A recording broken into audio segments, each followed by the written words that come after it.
Hi అండి, welcome to my channel. మనలో చాలామందికి డ్రింకులు అంటే ఇష్టం ఉంటుంది. చిన్న పిల్లల నుంచి పెద్ద పిల్లల వరకు వీళ్ళందరూ తాగుతుంటారు. కానీ డ్రింకులు ఎలా తయారవుతాయని మీలో ఎవరికన్నా తెలుసా? కానీ డ్రింకులు మన ఇండియాలో 90% తాగుతుంటారు. కానీ దీన్ని అమెరికాలో ఏ విధంగా తయారు చేస్తారో మీలో ఎవరికన్నా తెలుసా? ఇక్కడ ఈ మొక్కలు చూస్తున్నారు కదా, దీన్నే ర్యాపిడియో మొక్కలు అంటారు. ఈ అమెరికాలో పనికిరాని మొక్కలు మన ఇండియాలో ఎలా పనికిరాని మొక్కలు ఉంటాయి, అవే అలాంటివి ఇవిని. కానీ వీటికొచ్చి ఇలాంటి కాయల నుండి అయితే మనకు తయారు చేస్తారు. ఈ డ్రింకులు తయారు చేసే ప్రాసెస్ మరీ దారుణం అండి. ఇది అమెరికాలో బ్యాన్ చేశారు. ఈ విషయం మీలో ఎవరికైనా తెలుసా? అమెరికాలో పనికిరాని దానికి బ్యాన్ చేశారు. కానీ మన ఇండియాలో ఎంతో బాగా ఇష్టపడి ఈ డ్రింకులు అయితే తాగుతారు.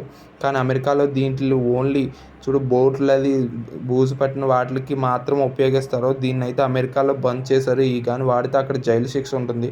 కానీ మన ఇండియాలో మాత్రం ప్రస్తుతం అందరూ ఇష్టంగా తాగుతున్నారు.